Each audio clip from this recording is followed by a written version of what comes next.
A casa mental é um conceito desenvolvido por André Luiz e diz respeito ao nosso campo mental, ou seja, a vibração ou onda emanada pela nossa mente, e também relacionado com a atmosfera psíquica que é composta por esse campo, né? Em outros termos, uma atmosfera psíquica nada mais é do que o halo que envolve cada um de nós em função do campo mental a que nós nos mantemos. Considero que a compreensão do significado da casa mental seja útil também para o entendimento da necessidade de vigiar o foco de nossa mente para o cultivo de uma atmosfera psíquica equilibrada, sadia e necessária para o nosso aprimoramento. Para esse fim, procurei abordar o tema de uma forma bastante sucinta e objetiva. Ok, vamos em frente.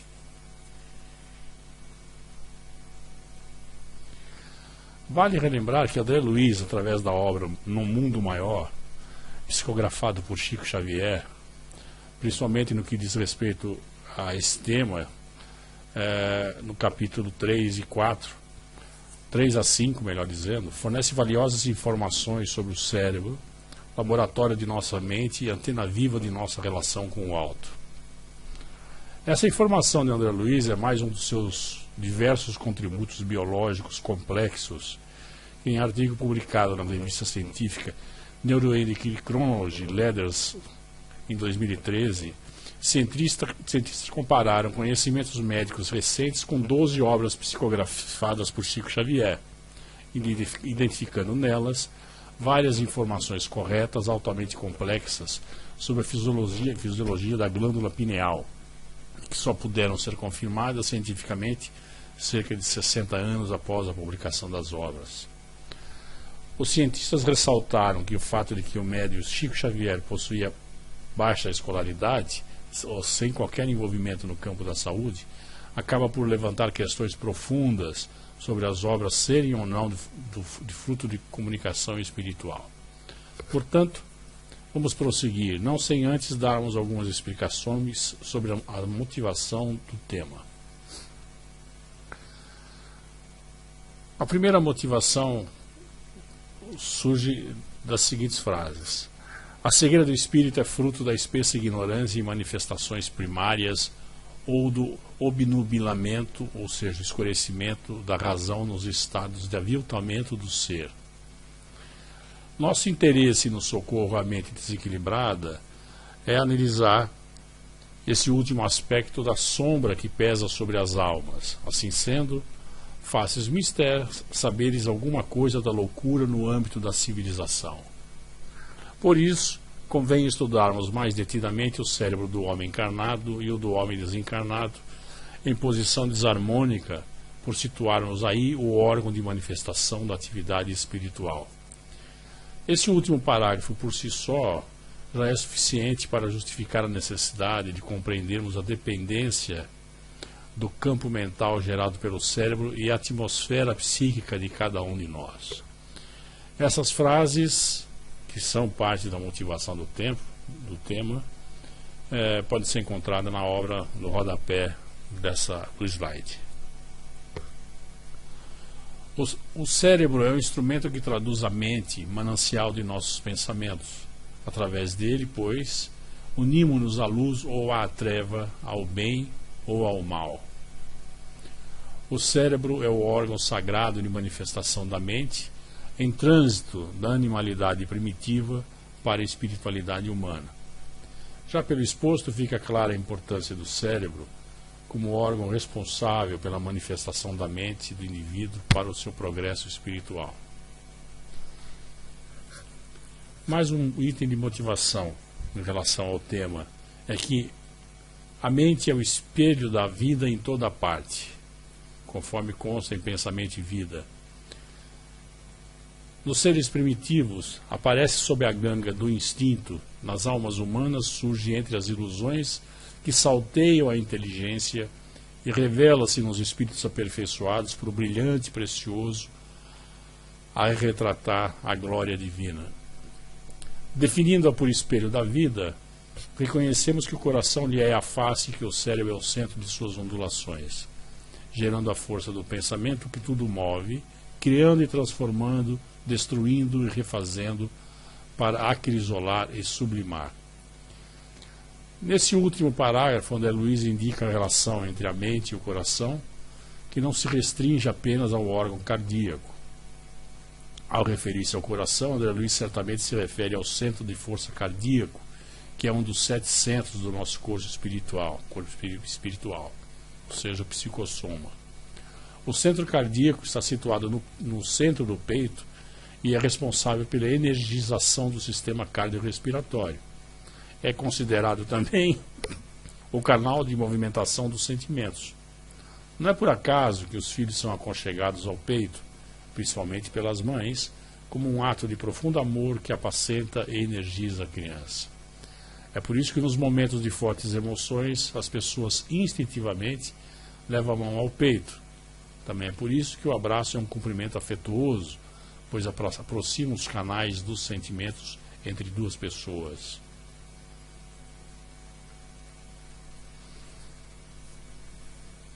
Divaldo Franco, por Joana de Ângeles, diz o seguinte: a interferência dos espíritos é tão constante que se poderia informar que são os desencarnados responsáveis por grande número das ocorrências humanas. Nem sempre ocorrem de maneira insólita, clara, obsessiva, com caráter de subjugação. Tem lugar de maneira sutil, mediante a invasão do campo mental, a transmissão do pessimismo, da melancolia, do autodepreciamento, das calúnias, maledicências, comentários desairosos que geram a psicosfera doentia própria para nutrir-se.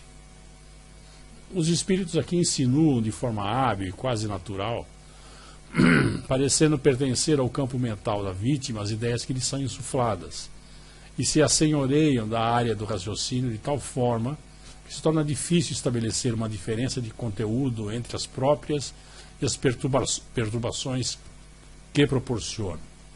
Toda ocorrência malsã é trabalhada na erraticidade inferior, onde se amontoam os infelizes que ora se comprazem em perseguir e malsinar.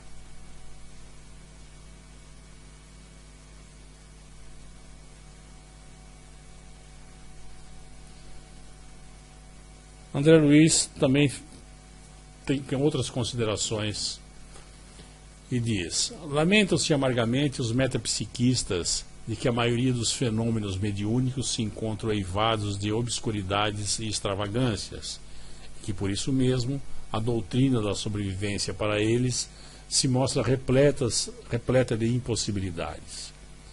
Vale lembrar aqui que a metapsíquica é uma ciência que tem por objeto a produção de fenômenos mecânicos ou psicológicos, devidos a forças que parecem serem inteligentes ou a poderes desconhecidos, latentes na inteligência humana. Estabelecem exigências e, depois de atendidos, acusam a instrumentação medianímica de criar personalidades imaginárias, exageram a função dos chamados poderes inconscientes da vida mental, estranhando que a força psíquica, como recurso mediador entre encarnados e desencarnados, não procede na balança da observação humana à maneira, por exemplo, das combinações do cloro com o hidrogênio. Aqui também é possível aplicar a máxima de que o pior cego é aquele que não quer ver, evidentemente. Com referência ao assunto, é imperioso salientar que se desconhece ainda no mundo da lei do campo mental, que rege a moradia energética do espírito, segundo a qual a criatura consciente, seja onde for no universo, apenas assimilará as influências a que se afeiçoe. Cada mente é como se for um mundo de per si, respirando nas ondas criativas que despede, ou na psicosfera em que gravita para esse ou aquele objetivo sentimental, conforme os próprios desejos, sem o que a lei de responsabilidade não subsistiria. Um médium, ainda mesmo nas mais altas situações de amnésia cerebral, do ponto de vista fisiológico, não está inconsciente de todo na faixa da realidade espiritual e agirá sempre nunca à feição de um autômato perfeito, mas na posição de uma consciência limitada às possibilidades próprias e às disposições da própria vontade. Essa última afirmação faz com que tenhamos que ponderar muito bem sobre as patologias humanas derivadas de transtornos mentais, como amnésia, mal de Parkinson, estado de coma, da morte assistida, entre todos. Portanto, partamos para uma breve compreensão do órgão cerebral dos humanos. Aqui o objetivo na apresentação dos hemisférios cerebrais não é tentar dar uma aula de anatomia cerebral, mesmo porque não é essa a minha especialização. Pretende-se apenas abordar a questão na medida da sua necessidade para o entendimento do que será apresentado mais adiante. O que todos nós já sabemos é que, se olharmos o cérebro de frente, ou por cima, ou por trás, nós verificaremos que existem dois hemisférios, um do lado direito e outro do lado esquerdo, e que cada um deles tem uma responsabilidade, desempenha um papel no nosso organismo.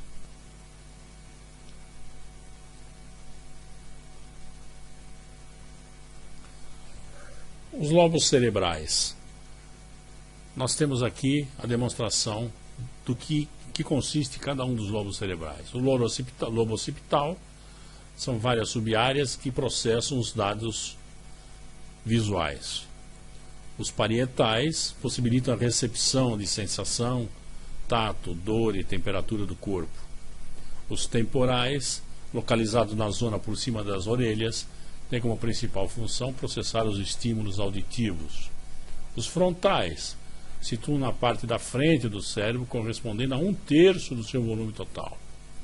São responsáveis pelas atividades cognitivas que requerem concentração pelos comportamentos de antecipação, planificação de atividades, pelo pensamento abstrato, pela memória de trabalho, pelo raciocínio complexo, e intervém também na regulação das emoções. O cerebelo, relacionado com a postura, equilíbrio e coordenação de movimentos. E o tronco encefálico, com a consciência, a respiração e o ritmo cardíaco. O cérebro pode ser, num primeiro momento, dividido basicamente em dois. Um é o córtex cerebral e o outro é o cerebelo e tronco encefálico, que corresponde ao que todos nós conhecemos como cérebro primitivo.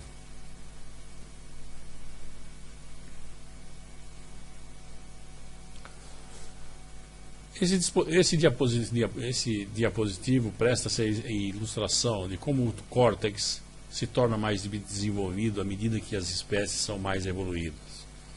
Verificamos aqui que todos eles têm o cérebro primitivo, desde o tubarão, o rã, crocodilo, gato, humano, a ave, e que o córtex cerebral vai evoluindo do mais primitivo para o mais evoluído.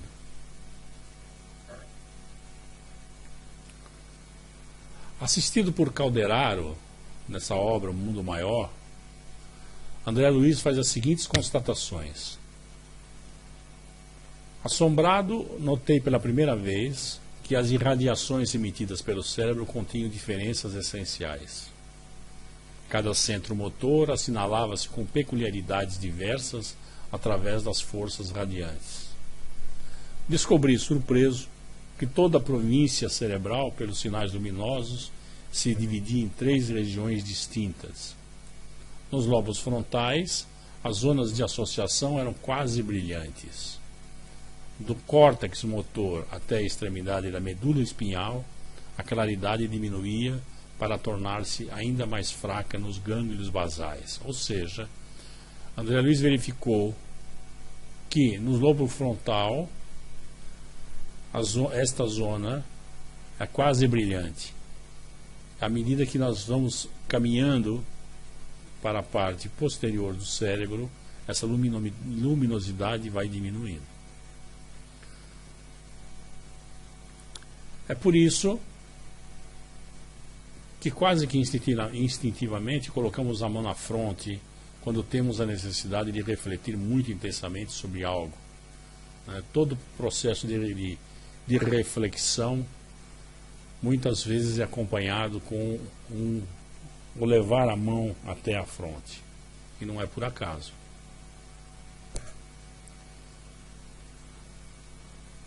Aqui nós podemos ver que o cérebro, ou encéfalo, acabam sendo divididos, segundo André Luiz, em 3 partes: o lobo frontal do córtex, o córtex motor e o cérebro primitivo ou cérebro reptiliano.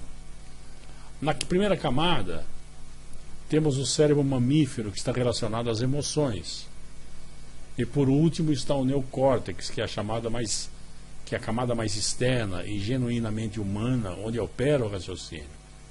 É com base nessa divisão do cérebro ou do encéfalo que André Luiz utiliza a figura de uma casa para cognitivamente nos fazer perceber a ideia que deseja passar. Ok. Mais adiante veremos como é essa casa. Sobre o cérebro primitivo ou reptiliano, poderíamos dizer o seguinte: a ciência demonstra que grande parte do comportamento humano se origina em zonas profundamente soterradas do cérebro. O cérebro guarda todas as estruturas das quais evoluiu. A mais antiga e primitiva delas é chamada de cérebro reptiliano, que vem de répteis, que controla o lado mais animal e instintivo do ser humano. Ele se encarrega das funções mais básicas, a sobrevivência e a reprodução. Possui os padrões de comportamento que caracterizam os répteis. A sobrevivência se assemelha a um sistema binário: fugir ou lutar. Não aprende com seus erros, não tem capacidade de sentir e nem de pensar.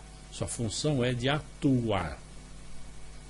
Quando o cérebro reptiliano se ativa, tem total prioridade sobre os outros 2 cérebros, tanto o emocional como o racional. Se comporta como o legado neurótico de um super-eu ancestral que lhe impede de se adaptar ou evoluir.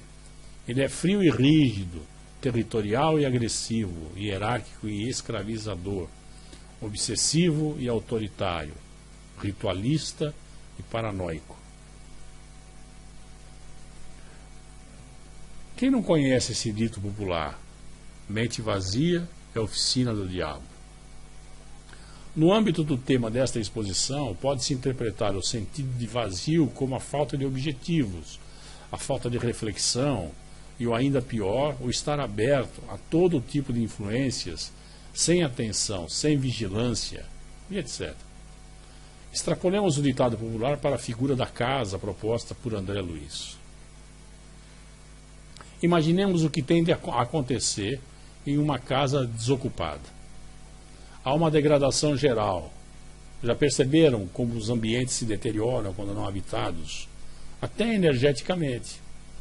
Lá acumula-se pó, que é lixo, e com eles os insetos, animais peçonhentos, e instala-se uma aura pouco agradável. Enfim, não se instala nada de bom em uma vida sadia, para uma vida sadia. Um belo dia, depois de muitos desenganos e sofrimento, nos convencemos de que é necessário trazer alguma luz à nossa existência e fazer uma faxina. Aí resolvemos fazer uma limpeza na nossa casa, mas surgem alguns desafios. Primeiro é identificar o que lá existe. O que é que existe na nossa casa? Identificar do que existe o que é lixo. Em terceiro lugar, estamos dispostos a nos livrar do lixo. Em quarto lugar, vencer o desapego daquilo que nos acompanha há muito e que até pode nos ter sido útil no passado, mas já não é mais. Na área social desta casa, a limpeza é mais fácil. Podemos rapidamente mudar o verniz com que nos apresentamos à sociedade. É muito fácil, porque é externa, né? No sótão, já não é tão fácil. Como ele envolve uma mudança íntima, o processo é mais demorado, pois depende de uma transformação efetiva. o que significa também que nós temos que subir a escada, né? Temos que subir essa escada. Reconhecer o lixo e jogá-lo fora até pode usufruir de muita informação edificante que nos auxilia na tarefa. No porão, este por sua vez tem a dificuldade agravada, pois o lixo está entranhado em função do seu acúmulo durante nossas várias existências. Sua limpeza envolve remexer naquilo que há de mais íntimo em nosso ser. E as armas? Ah, essas armas. As armas representam nossas autodefesas, através da agressividade, do rancor, o ódio, o revanchismo, a vingança, entre outras. São os mais difíceis de serem levados escada acima. Alegoricamente, é essa a representação da casa mental, e são esses os desafios da limpeza dessa nossa casa mental.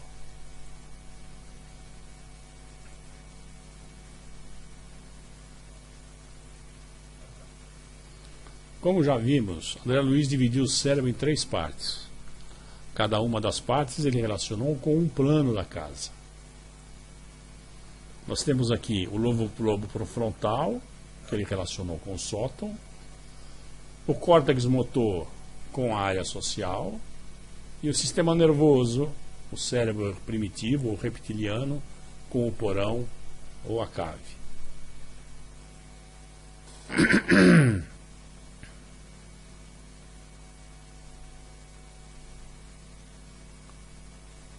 Os desafios na busca do equilíbrio são vários, mas nós podemos indicar aqui alguns.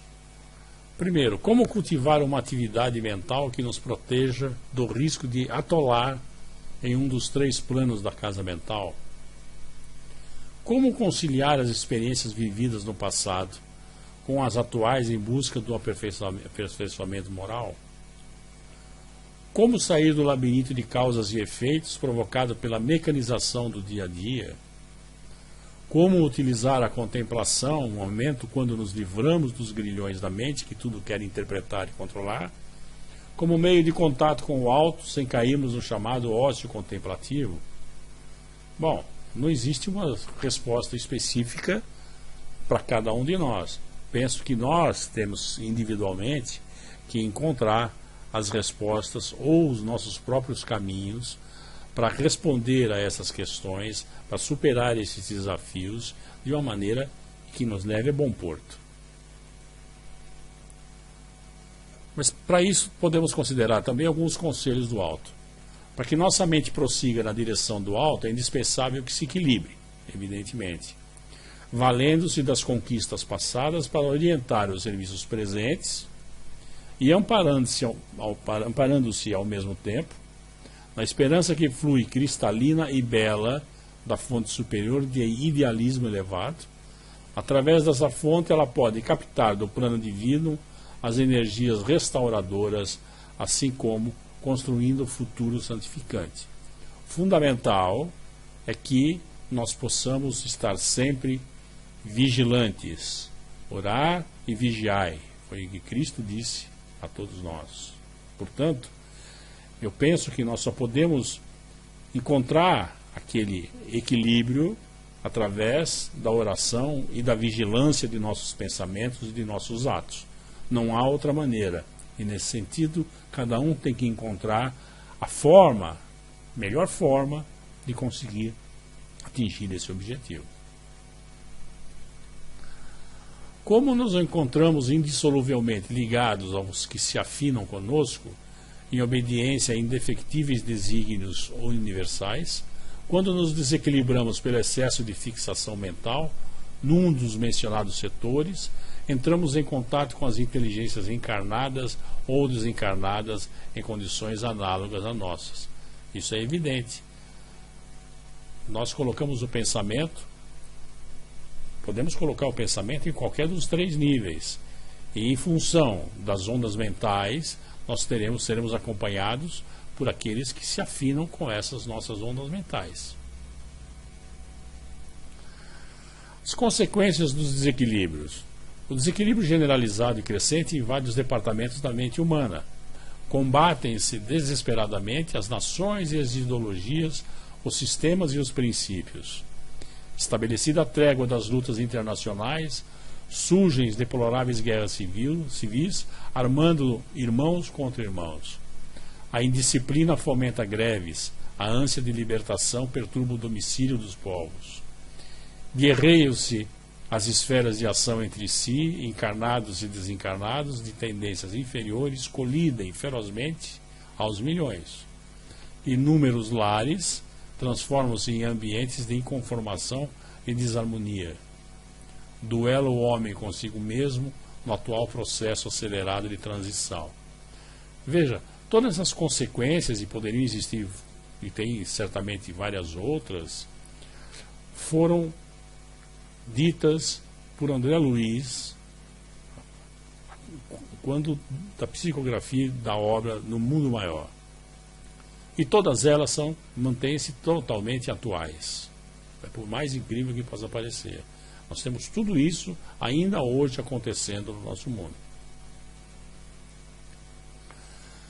Então, a receita para o equilíbrio é o estudo sistemático da doutrina espírita, em busca de sua compreensão, que é um pré-requisito para a conquista de uma convicção profunda, raciocinada e não cega.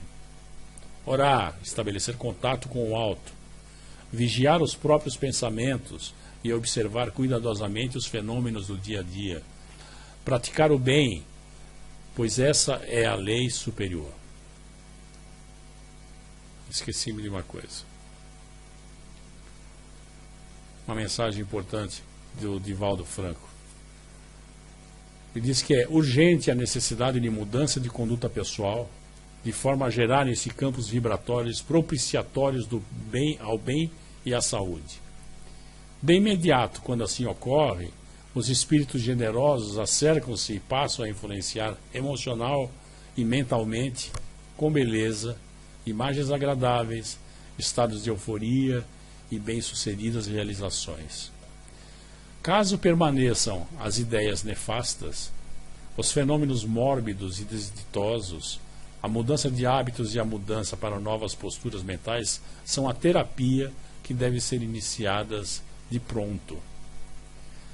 É possível asseverar que, de acordo com a mente, com os pensamentos, ocorrências semelhantes têm lugar no corpo através da somatização.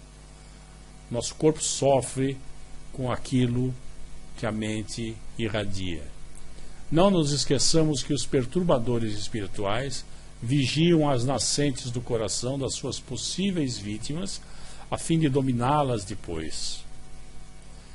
É de uma preciosidade tremenda essas palavras do Divaldo Franco.